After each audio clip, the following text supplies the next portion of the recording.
Hi hello வணக்கம் மக்களே, நான் உங்கள் பெங்களூர் தமிழன். நம்ம இன்னைக்கு ஒரு ஃபேண்டாஸ்டிக்கான ஸ்வீட் ரெசிபி செய்ய போகிறோம். ரொம்பவே டிஃப்ரெண்ட்டான மெத்தடில் செஞ்சு காமிக்க போகிறோம். அதுவும் கர்நாடகாவில் உடுப்பி மங்களூர் சைடில் ரொம்பவே ஃபேமஸ். அதே போல் நார்த் இந்தியாவில் ரொம்ப ஃபேமஸ் அந்த ஸ்வீட்டு. இந்த ஸ்வீட்டோட பேர் என்னன்னு கேட்டிங்கன்னா சாட்டியான்னு சொல்லுவாங்க, இல்லை சாட்டுன்னு சொல்லுவாங்க. இந்த மாதிரி ஸ்வீட் ரெசிபிஸ் எல்லாம் தமிழ்நாட்டில் எங்கெல்லாம் கிடைக்குதுன்றதை கமெண்ட்டில் வந்து சொல்லுங்கள், நானும் தெரிஞ்சுக்கிறேன். வாங்க இப்போ வீடியோக்குள்ளே போய் எப்படி செய்கிறதுன்னு பார்க்கலாம்.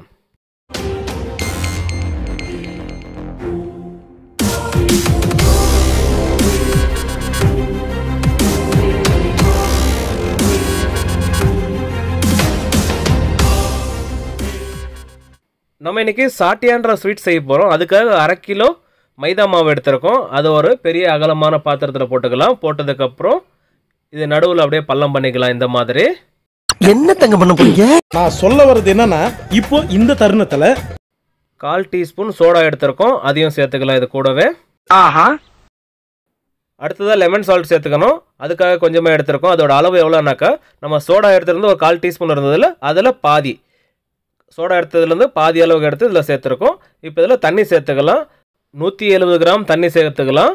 அதாவது வந்து இதெல்லாம் வெயிட் போட்டிருக்கோம், எம்எல் இல்லை, கிராம் கணக்கில் சொல்லியிருக்கேன். 170 கிராம் தண்ணி சேர்த்து இதை மிக்ஸ் பண்ண ஆரம்பிக்கலாம். இந்த சோடாவும் அந்த லெமன் சால்ட்டும் நல்லா கரைஞ்சி வரட்டும். ஓகே, வெயிட் பண்ணுவோம். அடுத்ததாக இதில் நெய் சேர்த்துக்கணும். அதுக்காக கொஞ்சமாக நெய் எடுத்து சூடு பண்ணி வச்சுருக்கேன். அதாவது வந்து 170 கிராம், அதுவும் வெயிட் போட்டு தான் 170 கிராம் வெயிட் போட்டு எடுத்து சூடு பண்ணி வச்சுருக்கோம். பார்க்கும்போதே தெரியும் இந்த அளவுக்கு சூடாக இருக்குது. இப்போ அது முழுசாக இதில் சேர்த்துக்கலாம். கரெக்டாக வெயிட் போட்டு சேர்த்திங்கன்னா கரெக்டான பாத்தில் ரெடியாக வரும் உங்களுக்கு. இந்த மாதிரி முழுசாக சேர்த்ததுக்கப்புறம் நம்ம மிக்ஸ் பண்ணுறோம். நம்ம சேர்த்துருக்கிற 170 கிராம் தண்ணியும் 170 கிராம் நெய்யும் இது கரெக்டாக இருக்கும். இதுவே நீங்கள் டால்டா சேர்த்தாலே சேம் அளவு தான் எடுத்துக்காங்க, கரெக்டாக இருக்கும் உங்களுக்கு. நிறைய பேர் டால்டா வேண்டான்னு சொல்கிறீங்க, அதனால் நான் டால்டாவை அவாய்ட் பண்ணுறேன். நிறைய பேர் மைதாவும் வேண்டான்னு சொல்கிறீங்க, அவாய்ட் பண்ண முடியாது. சிலதை வந்து சில பொருட்களில் செஞ்சால் மட்டும்தான் அது கரெக்டான ஒரு பதத்தில் வரும். அதனால தான் நம்ம இந்த மாதிரி சொல்லி கொடுத்துருக்கோம். இதை வந்து நீங்கள் வீட்டில் செய்கிறப்ப ரொம்பவே ஈஸியாக குயிக்காக செஞ்சிடலாம். அந்த மாதிரி சொல்லி கொடுத்துருக்கோம். முழுசாக வீடியோ பார்த்து செய்யுங்க, ரொம்பவே சூப்பராக வரும். நம்ம சேர்த்துருக்கிற தண்ணி இதுக்கு கரெக்டாக இருக்கும். நம்ம அளவெல்லாம் கரெக்டாக சொல்லியிருக்கோம். அதே மாதிரி செய்யுங்க. எக்ஸ்ட்ரா தண்ணி எதுவுமே சேர்க்க வேண்டாம், கரெக்டாக இருக்கும். நான் சொல்லி கொடுத்த மாதிரியே செய்யுங்க. நான் சமைக்க ஆரம்பித்தேன்னா எல்லார் வாயில் எச்சு தான் ஊறும். இப்போ பார்த்தாலே தெரியும் மாவெல்லாம் நல்லா உருண்டைக்கூடி வந்திருக்கு. இந்த மாதிரி வந்ததுக்கப்புறம் ஒரு 5 நிமிஷத்துக்கு கைவிடாமல் நல்லா பிசைஞ்சிட்டே இருக்கலாம். கொஞ்சம் நைஸாகி வரட்டும் அந்த மாவு. அப்படியே மறுபடியும் சொல்றேன், நல்லா கேட்டுக்கங்க. நம்ம சேர்த்துருந்த தண்ணியும் நெய்யும் கரெக்டாக வந்திருக்கு. 170 கிராம் 170 கிராம் ரெண்டுத்தையும் எடுத்திருந்தோம். கரெக்டான பாத்தில் மாவு ரெடியாக இருக்குது. நம்ம ப்ரெஸ் பண்ணி காமிக்கிறோம். அந்த மாதிரி சாஃப்டாக வந்திருக்கு. சூப்பராக இந்த மாவு ரெடி ஆகிடுச்சு. இப்போ அடுத்த ப்ராசஸ் என்னென்னு பார்க்கலாம் வாங்க. நம்ம ரெடி பண்ணி வச்ச மாவு 5 நிமிஷம் நல்லா ஊறி வந்திருக்கு. இப்போ அதிலேருந்து கொஞ்சமாக எடுத்துகிட்டு நல்லா ரோல் பண்ணிவிட்டு இந்த மாதிரி சின்ன சின்ன துண்டாக்கி போட்டுக்கலாம். 15லேருந்து 20 கிராம் வரைக்கும் எடுத்துக்கோங்க. இது மெஞ்சி போனால் 25 கிராம் மேக்ஸிமம் வந்து, அதுக்கு மேலே வெயிட் எடுக்காதீங்க. அப்போ தான் கரெக்டாக இருக்கும் உங்களுக்கு. எல்லா துண்டுகளும் ஒரே மாதிரி சைஸில் துண்டாக்கி போட்டுக்கலாம். அப்போ தான் ஒரே மாதிரி நல்லா வெந்து வரும். இது இந்த மாதிரி சின்ன சின்ன துண்டாக்கி போட்டதுக்கப்புறம் அதை எடுத்து இந்த மாதிரி சின்னதாக ஒரு ரோல் பண்ணிக்கலாம். அதிகமாக ப்ரெஷர் கொடுக்க வேண்டாம். லேசாக இந்த மாதிரி ஒரு 4 சுற்று சுற்றினாவே போதும். அது ஒரு ஷேப் மாதிரி வரணும். அந்த எக்ஸ்ட்ரா அந்த மாவெல்லாம் வெளியில் வந்து ட்ரை ஆகாமல் இருக்கணும். அதனால் இந்த மாதிரி சுற்றிக்கிறோம். என்ன இன்னைக்கு ரொம்ப ஜாம் ஆகுது. இந்த மாதிரி இந்த உருண்டைகள் எல்லாம் நல்லா நைஸ் ஆகினதுக்கப்புறம் அதை எடுத்து நம்ம பாதுஷா மாதிரி ஷேப் கொண்டு வரணும். அதுக்கு இந்த மாதிரி உள்ளங்கையில் வச்சு இந்த மாதிரி நல்லா தேய்ச்சி வந்து உருட்டிட்டோம்னா நல்லா லேயர்ஸ் எல்லாம் உருவாகும். அதுக்கப்புறம் உள்ளங்கையில் வச்சு இந்த மாதிரி ப்ரெஸ் பண்ணிவிட்டு அதுக்கப்புறம் நம்ம எப்படி செய்கிறோமோ அதே மாதிரி செய்யுங்க. முழுசாக வீடியோ பார்த்தீங்களானாவே பர்ஃபெக்டாக செஞ்சுருவீங்க நீங்கள். அதனால தான் இந்த மாதிரி செய்ய சொல்கிறேன். சேம் ப்ராசஸ் தான் பாதுஷாக்கு எந்த மாதிரி செய்வீங்களோ அதே மாதிரி தான் செய்ய போகிறோம். நம்ம பார்க்கவே அழகாக இருக்குது பாருங்கள். இதே மாதிரி மீதி இருக்கிற மாவெல்லாம் செஞ்சு எடுத்துக்கலாம். இப்போ அடுத்த ப்ராசஸ் என்னன்னு பார்க்கலாம் வாங்க. என்ன தங்க பண்ண போறீங்க? அடுத்ததாக சுகர் சிரப் ரெடி பண்ணோம். அதுக்காக ஒரு கடாயை வச்சுட்டு அதில் 1 கிலோ சுகர் போட்டுக்கலாம். போட்டதுக்கப்புறம் தண்ணி சேர்த்துக்கணும். தண்ணி வந்து கொஞ்சம் கம்மியாக சேர்த்துக்கலாம். 400 ml தண்ணி சேர்த்துக்கினாவே போதும். கொஞ்சம் திக்காக வரணும் அந்த சுகர் சிரப்பு. இப்போ ஒரு குடுப்பி போட்டுட்டு ஸ்டவ் ஆன் பண்ணிவிட்டு இந்த சுகரை கரைஞ்சி கொதி வர ஆரம்பிக்கட்டும். இப்போ பார்த்தாலே தெரியும் எந்த அளவுக்கு கொதி வந்துட்டு இருக்குன்னு. இந்த சமயத்தில் கடாயை சுற்றி கொஞ்சமாக தண்ணி தெளிச்சிக்கலாம். ஏன்னா சுகர் எல்லாம் சைடில் ஒட்டி இருக்கும், அதெல்லாம் கரைஞ்சி வரதுக்கு இந்த மாதிரி தண்ணி தெளிச்சிக்கிறோம். இந்த சுகர் சிரப் நல்லா திக்காகணும். இது ஒரு பக்கம் ரெடியாகி வரட்டும். இன்னொரு பக்கம் நம்ம ஆயில் சூடு வச்சுருக்கோம். ரெண்டும் ஒரே டைமில் ரெடி பண்ணிகிட்டு இருக்கிறோம். இப்போ இந்த சுகர் சிரப் நல்லா ஒரு 5 நிமிஷமாக கொதி வந்துட்டுருக்கு. இந்த சமயத்தில் இதில் ஒரு லெமன் சேர்த்துக்கலாம். லெமன் வந்து ஒரு லெமன் எடுத்து 4 கட் பண்ணி எடுத்திருக்கேன். அதை வந்து 1/4 லெமன் எடுத்திருக்கேன். இதில் பிழிஞ்சு விட்டுடலாம். லெமன் பிழிஞ்சு விட்டோம்னா அந்த சுகர் சிரப் கொஞ்சம் நல்லா வெள்ளையாக தெரியும், அதனால தான் பிழிஞ்சு விடுறோம். அந்த லெமன் ஜூஸ் எல்லா பக்கம் மிக்ஸ் ஆகிற அளவுக்கு நல்லா மிக்ஸ் பண்ணி விட்டுடலாம். இந்த மாதிரி லெமன் ஜூஸ் எடுத்ததுக்கப்புறம் ஒரு 2 நிமிஷம் நல்லா கொதி வந்துருச்சு. அதுக்கப்புறம் எடுத்து நம்ம எந்த மாதிரி பதம் வந்திருக்குன்னு காமிக்கிறோம் பாருங்கள். இந்த மாதிரி பதம் இருக்கணும். நம்ம டச் பண்ணி பார்க்குறோம். இந்த மாதிரி பதம் இருக்கணும். நல்லா கெட்டியாகி வந்திருக்கு. இந்த மாதிரி வந்திருந்தால் தான் நமக்கு பர்ஃபெக்டான விதத்தில் இந்த ஸ்வீட் ரெடியாகி வரும். கம்பெனி சீக்கிரத்தை வெளியே சொல்லாதடா ஆயமுறா. இந்த மாதிரி பர்ஃபெக்டான விதத்தில் நீங்கள் தெரிஞ்சுட்டு செய்கிறப்போ ஒரு பர்ஃபெக்டான ஒரு ஸ்வீட் ரெசிபி ரெடியாகி வரும். இந்த அளவுக்கு ரெடியாக வந்த போதும் ஸ்டவ் ஆஃப் பண்ணிடலாம்.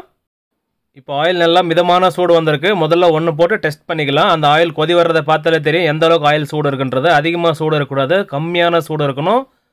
அது போட்ட உடனே பாருங்கள் கடாயில் சுற்றி அப்படியே மேலே வருது. நம்ம ஆயில் சுற்றி விட்ட உடனே இந்த மாதிரி வந்ததுன்னா கரெக்டான பதத்தில் வந்திருக்கு ஆயில்னு அர்த்தம். அதிகமாக சூடு இருந்ததுன்னா சடனாக தீஞ்சி கொதி வர்றது அதிகமாக இருக்கும்.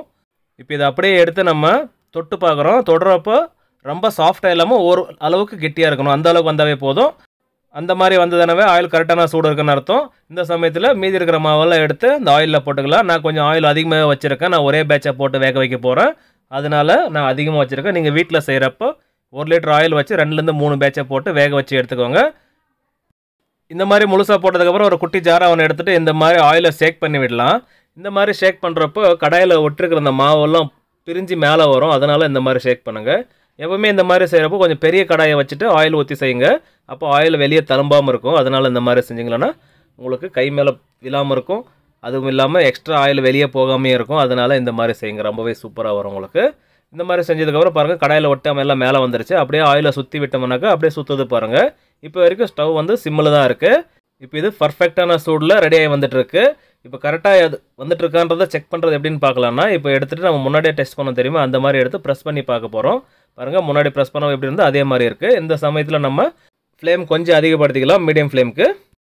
இது அப்படியே திருப்பிட்டு வேக வைக்கலாம். அப்போ தான் 2 பக்கமாக நல்லா வெந்து வரும். நம்ம இந்த சின்ன ஜாரை வச்சுட்டு நம்ம எப்படி திருப்பி விடுறோமோ அதே மாதிரி திருப்பி விடுங்க. இப்போ வரைக்கும் 3 நிமிஷமாக நல்லா வெந்து வந்துட்டுருக்கு இந்த சாட்டியா. இப்படியே வேகட்டும், இன்னும் ஒரு 2 நிமிஷம் வரைக்கும் வேகட்டும். லைட்டாக கலர் மாதிரி வந்துட்டுருக்கு பாருங்கள். லைட்டாக ப்ரௌன் கலர் மாதிரி வந்திருக்கு. இன்னும் கொஞ்சம் கலர் மாதிரி வரட்டும். ஏன்னா நம்ம இதுக்கு எந்த ஃபுட் கலரும் சேர்த்துக்காததுனால கலர் எதுவும் வராது. நம்ம கரெக்டான பதத்தில் எடுக்கணும். அது எப்படி எடுக்கணுன்றதை கரெக்டாக பார்த்து தெரிஞ்சுக்கோங்க. நீங்களும் சூப்பராக செய்வீங்க. கைவிடாமல் திருப்பிகிட்டே இருந்தால் 2 பக்கமும் ஒரே மாதிரி கலர் மாதிரி வரும். பார்க்கவே அழகாக இருக்குது பாருங்கள். இப்போ நல்லா கலர் மாதிரி வந்துருச்சு. இப்போ வரைக்கும் 5 நிமிஷம் ஆயிருக்கு. நல்லா வெந்துருச்சு. இது முழுசாக வெந்ததுக்கப்புறம் இப்போது பார்க்கவே அருமையாக இருக்குது. இதை எடுத்து ஒரு வடிகட்டியில் போட்டுக்கலாம். இது அப்படியே எண்ணெய் வடிஞ்சு வரட்டும். ஒரு நிமிஷம் வரைக்கும் அப்படியே எண்ணெய் வடிஞ்சு வரட்டும். அதுக்கப்புறம் எடுத்து நம்ம என்ன பண்ணுறதுன்னு பார்க்கலாம் வாங்க. நம்ம ரெடி பண்ணி இந்த சுகர் சிரப்பு ஓரளவுக்கு ஆறி வந்திருக்கு. ரொம்ப ஆறிடக்கூடாது, ஓரளவுக்கு ஆறி இருக்கணும். அந்த கடாய் சூட்லேயே இப்போ நம்ம இதை வந்து இந்த மாதிரி கிண்டணும்.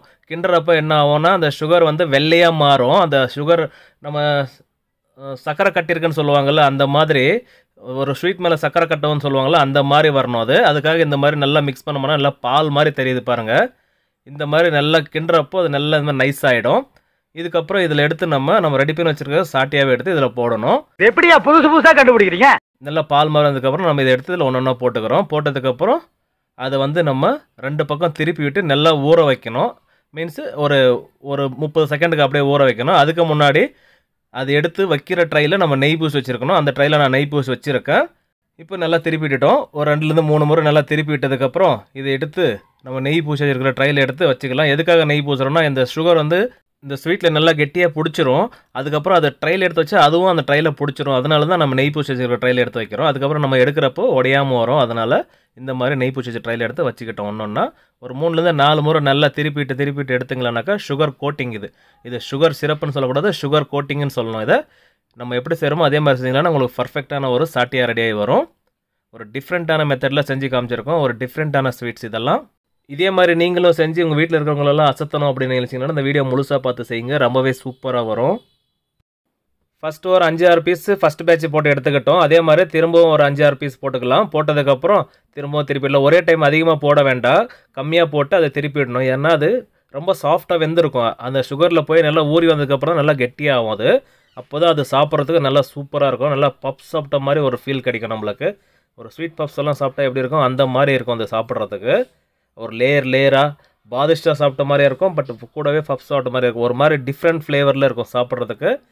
நம்ம எடுத்திருந்த 1/2 கிலோ மைதா மாவுக்கு நம்ம சேர்த்துருந்த 1 கிலோ சுகர் சிரப் வந்து கரெக்டாக இருக்கும். இதே மாதிரி மீதி இருக்கிறதெல்லாம் செஞ்சு எடுத்துக்கலாம். இப்போ அப்படியே சுகர் சிரப்பில் டிப் பண்ணி எடுத்த உடனே பிஸ்தா சீவல் அப்படியே மேலே போட்டுட்டோம்னா அந்த சுகர் அப்படியே கெட்டியாக வரப்போ அது மேலேயே அது பிடிச்சிக்கும். போட்டதுக்கப்புறம் பாருங்கள் பார்க்கவே அழகாக இருக்குது. வாவ், நம்ம ரெடி பண்ண ஸ்வீட்டெல்லாம் சுகர் சிரப்பில் டிப் பண்ணி எடுத்தாச்சு. பார்க்கவே அழகாக இருக்குது பாருங்கள். அப்படியே கண்ணாடி மாதிரி தெரியுது. இந்த சுகர் இன்னும் கொஞ்சம் ட்ரை ஆச்சுன்னா நல்லா ஒயிட்டாக மாறிடும். இப்போ கொஞ்சம் சூடாக இருக்குது, அதனால் அப்படி தெரியுது உங்களுக்கு. இப்போ அப்படியே நம்ம ஷேக் பண்ணிட்டு எடுக்கணும். ஏன்னா நெய் பூசி வச்சுருக்கோம், அப்போ உடையாமல் வரும். பார்க்கும்போதே அழகாக இருக்குது பாருங்கள். வாவ், அந்த சுகர் நல்லா கட்டி வந்திருக்கு பாருங்கள். இந்த மாதிரி வரணும், அப்போ தான் அது சாப்பிட்றதுக்கும் சூப்பராக இருக்கும். நம்ம இன்னொன்று எடுத்து காமிக்கிறோம். பார்க்கவே அழகாக இருக்குது பாருங்கள். அப்படியே கண்ணாடி மாதிரி தெரியுது பாருங்கள், பார்க்குறப்போ அவ்வளோ சூப்பராக இருக்குது. இப்போ அப்படியே ஒன்று உடச்சி காமிக்கிற பாருங்கள். அந்த லேயராக உள்ள பாருங்கள், சூப்பராக இருக்குது. நம்ம பாதுஷா உடச்சி அப்படியே லேயரில் இருக்கும், அந்த மாதிரி இருக்கும். இது சாப்பிட்றதுக்கு ஒரு மாதிரி டிஃப்ரெண்ட்டான டேஸ்ட்டில் இருக்கும். கண்டிப்பாக ட்ரை பண்ணி பாருங்கள். ஏண்டா எங்களை இன்னமுமாடா நம்பிக்கிட்டு இருக்க? எங்க பேசிக்கிட்ட பார்த்தாவே உனக்கு தெரிய வேணாமா அவங்க தருவாங்களா தரமாட்டாங்களான்னு? இன்னும் பச்சை புள்ளையா இருக்கேடா. எண்டு பஞ்ச் ஒன்று சூப்பரா மாட்டிருக்கு, அது கேள.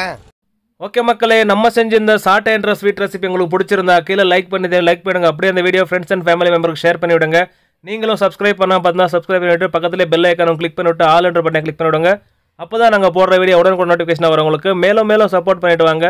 மீண்டும் அடுத்த வீடியோவில் சந்திப்போம். பாய்.